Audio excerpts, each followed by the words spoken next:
Now, Medicare for All is incredibly popular with the American people. And the whole program, Medicare itself, is the most popular program in America. Now, especially among Democrats, but among Republicans as well. In fact, as far as Medicare for All goes, over 80% of Democrats are in favor of it. So it's incredibly popular. It's very, very popular. Now, activists of course, they're fired up because we actually see that there's a chance to start the conversation on getting Medicare for All. Now, one of the great things about going through the era of Trump and having Trump Care fail so spectacularly is that it actually got the ball rolling on having a conversation. People are, fired up. They're like, let's go do something better. Obamacare is not perfect. Trump Care is awful. How about we go to Medicare for All? So, it's time to get with the rest of the world and guarantee health care for everyone. Now, inside the Democratic Party, we seem to be having a different discussion, right? They should be pushing this as a whole. And yes, it's in the party platform. But you see people out there like DNC Chair Tom Perez that aren't exactly pushing this, that are avoiding the question, that aren't really talking about this issue or a lot of other issues. And because of that, he keeps getting protested everywhere he shows up. Ron, I know you've been telling me, and we've been seeing videos of this every time. They went on the Bernie Sanders and Perez went on this so-called unity tour, right? And every time Tom Perez got up to the mic, boo. Mm-hmm. He'd have a constant. It's like a constant entourage of people just booing him. It's kind of funny. Like that's the kind of stuff that you see in cartoons, right, or comedy shows. Just constant entourage. It's very frustrating for people when, you're watching MSNBC, you're watching Chris Hayes, you're watching Chuck Todd, whoever it may be, CNN, and they're actually asking direct questions. To be fair here, they're asking direct questions. They're saying, do you support single-payer healthcare? Bernie Sanders says, yes. You know why? Because that's a yes or no fucking question. And then Tom Perez goes on this spiel about values and when we put hope on the ballot we win.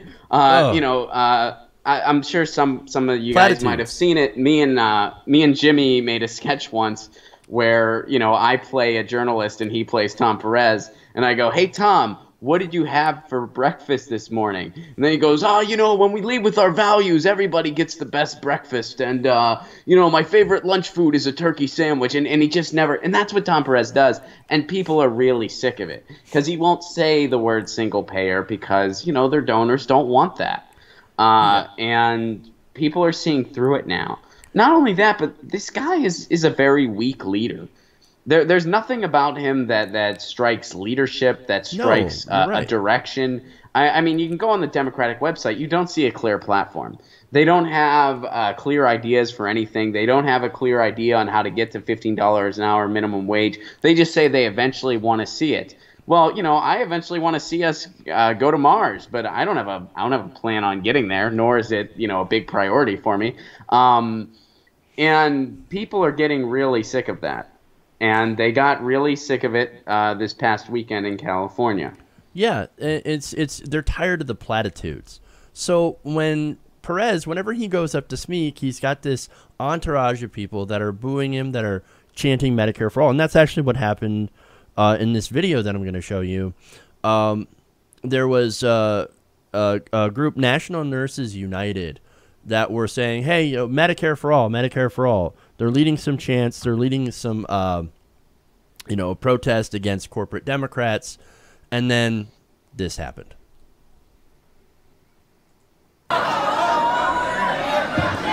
Hey, shut the fuck up or go outside, all right?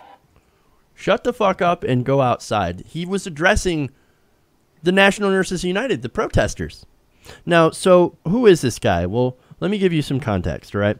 So this is John Burton, who is the CA Democratic. He's like a CA Democratic official. I think he was a leader in California. I'm not sure if I'm like 100% on that. So, again, to give you some context into what he said before that, he said, I've been backing universal health care before you were born. Back in the 1998. He also said, put your fucking sign down. We're all for it. But wait a minute. You obviously don't belong to that same Democratic Party, and you've got a really funny way of showing that you're for single payer. And you're factually wrong. So let me go through the Democrats, and you can add some, Ron, if I miss any. Nancy Pelosi, against single payer. That's the obvious one. Claire McCaskill, Joe Manchin. Oh, you even had the presidential candidate for the Democratic Party in 2016, Hillary Clinton, who was against Medicare for all, universal health care. She said it would never, ever happen. Yes. So that's funny. We're all for it. Are you? That's bullshit.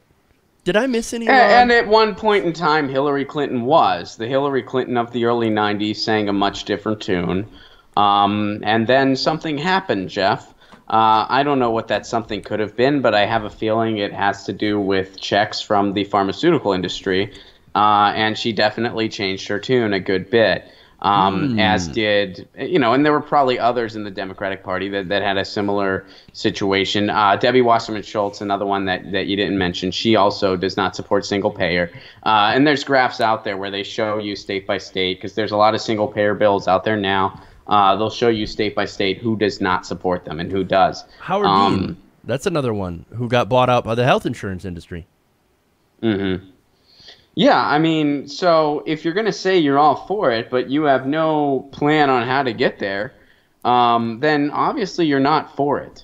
And maybe you sang a different tune in 1992. I sang a different tune in 1992. That was a while ago. I've grown a lot since then and changed as a person, as people do. So, it doesn't matter the tune you sang in the 90s. It matters the tune you're singing now. So the tune you're singing now is universal health care will never happen. The tune you're singing now is, we're all for it. We're going to strengthen the ACA. How? We don't know. We haven't thought that. We're going to strengthen it. How? Are you going to get us the public option? Well, maybe. I mean, if we would have had the public option in the first place like we should have, then at the very least it wouldn't have been repealed, or it would have been a hell of a hard time for the Trump administration to try to repeal it. So we at least would have had more protections, but they couldn't even get the public option. They wouldn't even give us the public option. Obama promised it. He backed out on that promise. And us on the left, and I remember it, Jeff, you remember it, we watched on the sidelines day after day as that bill got gutted.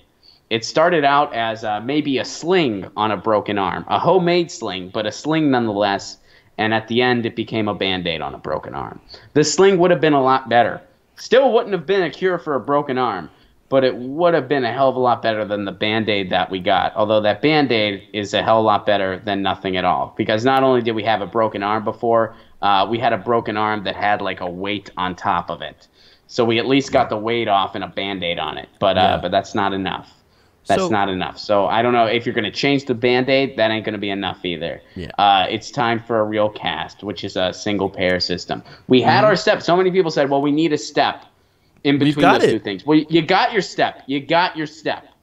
So now's the time. And I've said this plenty of times, but I think that if Democrats put single-payer on the platform, I think they would dominate for the next 40 years. I really do. I mean, they have to have other stuff on the platform too. But I think sure. But that's a big issue. That would be a big one.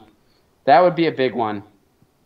Yeah. The thing about that, like putting it on the platform. Now, Burton, back in 2016, when he took over, it put out a list of things that the California Democrats should stand for. One of them happens to be a belief that healthcare is a human right and support for single payer. Well, that's kind of funny. You say that if you're going to be a California Democrat, well, then you should support that. Well, Nancy doesn't support that. Nancy Pelosi is a California Democrat. Maybe you should instead yell at her, tell her to go the fuck outside, instead of yelling at those activists who are actually trying to go out there and raise the issue of, you should support Medicare for all. For fuck's sake, it is an incredibly popular proposition, not just among Democrats, but among Republicans as well. It's super, super popular, and yet, no, we're going to tell the people who are protesting for that get the fuck out of here. We don't want you here. That is the same kind of condescending tone that they sent us progressives throughout the entire primary. We don't need you. We don't want you. Get the fuck out of here with your liberal progressive ideas. You're gonna rock the boat. You're gonna make it so that it's so much harder for me to get campaign bribes from my donors. And I don't want that. I want to continue to get the money. They tell you to shut the fuck up and get out, and then they lecture you on the importance of unity. That's the most ironic part. Shut up and get the fuck out. We need to unite, you guys. We need to come. Shut up, get the fuck out. We need to unite. We need to come together. Before it was, shut up, get the fuck out. We don't need you. Actually, you do. You do. You kind of do. You do. Oh, well, shut the fuck up and unite. Fuck you. Yeah. Unite, motherfucker. Unite with us. So this is like one of those. It's like one of those like drunk. Like a drunk bully that's like, just shake my hand, bro. I want to make peace, motherfucker. Fucking shake my fucking hand. What? Fuck you. You're not going to shake my hand, you fucking pussy. What? Fuck you. Yeah, this is the Democratic Party. This does not seem like a peaceful situation. This is the Democratic Party right here. Oh, okay. We need some unity. Yeah. And keep in mind when you say Democrat, you're referring to the establishment and the powerful. The corporate Democrats. 80% of people that identify as Democrats, 80% of them support Bernie Sanders' platform. 80% of them support him. I think about that many want single-payer health care. So no, this is not everybody. I mean, this is those at the top that are holding progress back. And that's why we need to make every effort to primary these people out, to start at the base level and to, really clean house on the party, because, we can't wait until, I totally like the idea of more choices. I really want to see the day where we do not have a two-party system anymore. I think it's essential that the two-party system ends. And I'm certainly not against looking into new parties, third-party options, and stuff like that. But the thing is 2018 is coming, and that's not quite enough time. So you have to have, like I've said before, you have to have an above-all approach. I support the ideas of Draft Bernie. I support the ideas of Justice Democrats, because we're all working towards the same end. Mm-hmm. And those are all important things to do. Work with the Democratic Party from within to try to clean house, to try to take it in a better direction. And then once you do that, if the corporatocracy is still around and we've at least stopped the disaster that is Trump, well, then it's like, okay, we got to go in a further progressive direction now. And I'll say this, man, when you don't have a two-party system, there's not a political party that can get away with straight up not having a platform. The Democrats really don't have a platform. That's just, I read the website like once a week or more just to make sure like I'm up to date on this. They really don't. They have a lot of platitudes and a lot of nice things that sound pretty and that sound nice. And it'd be like, yeah, it'd be great if we could have that. They have no plans. There's nothing about like, we want to eliminate student loan debt, so we're going to use the pay it forward model that Australia has had success with, and the way we're going to unroll it is this and that, and we're going to ease student loan debt this way. We're going to have forgiveness here, and then from then on, certain people, 3% of your income is going to go towards making sure college is free for everybody, and it's going to benefit everyone, blah, blah, blah. They're not doing that. They're not saying we're going to get to single payer and here's how. They won't even say single payer. They're not saying, we're going to end the wars. And now's the time for them to saying, hey, we're going to work towards an amendment to eliminate the Electoral College. Now's the time for them to do that. That's a grossly unpopular thing in our democratic experiment. And Democrats are the ones that get fucked hardest by it. Mm-hmm. So why not? I know that's playing the long game. But if you have it in the platform, that gives people something to get behind. It gives people something to get behind.